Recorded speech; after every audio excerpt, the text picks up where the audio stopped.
Linggo ng Pagkabuhay.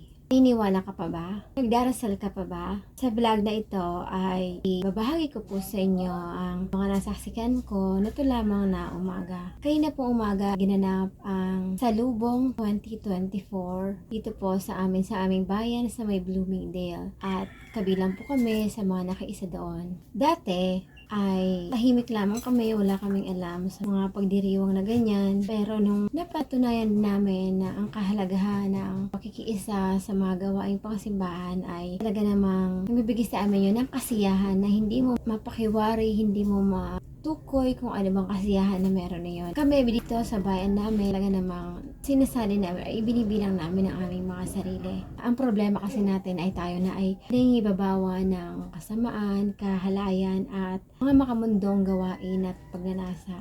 Napakahalaga ng buhay espiritual natin dito sa mundo. Kaya tayo nabubuhay dahil meron tayong purpose dito sa mundo. Tayo bilang mananampalataya ay talaga naman natin ay lalo pa nating pag-igtingin ang ating paniniwala sa ating Panginoon. Sa panahon ngayon na mas marami na ang paghihirap, mas marami na ang pagtitiis, ay kailangan lagi nating kasama ang ating Panginoon. Ating Diyos na maagapay sa atin at syempre nagbibigay sa atin ng lakas na mapagtagumpayan ang lahat ng hamon ng buhay. Malaking bahagi sa atin ang buhay espiritual. Minsan ay talaga namang sinasawalang bahala natin. Na ibabahagi ko po ito sa inyo dahil katulad ko, baka ikaw rin ay talaga namang napapahuli na or ipinagpapaliban ang mga makasimbahang gawain or paano papalakasin pa ang ating paniniwala. Minsan talaga panghihinaan tayo, lalo na akala natin kakayanin natin lahat. Nakakalimutan lagi natin na may Diyos na laging handang umagapay at tumulong sa atin sa oras na tayo ay puno ng pighati at kalungkutan. At ganoon na rin kung tayo ay punong-puno din ng kasiyahan.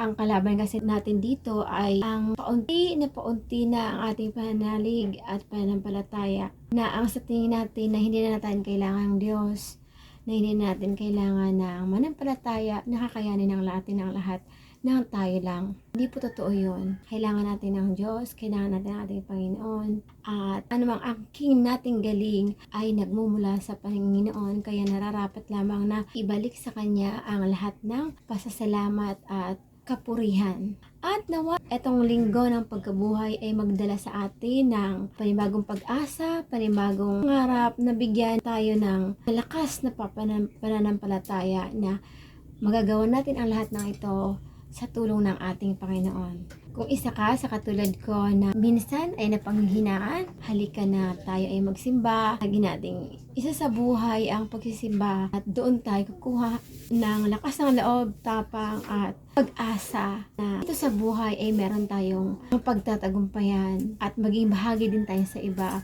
maging blessing din sa iba. Ang dalangin ko ay pagdaanan tayo ng grasya at syempre punuin tayo ng grasya nang sa ganun maging blessing din tayo sa iba.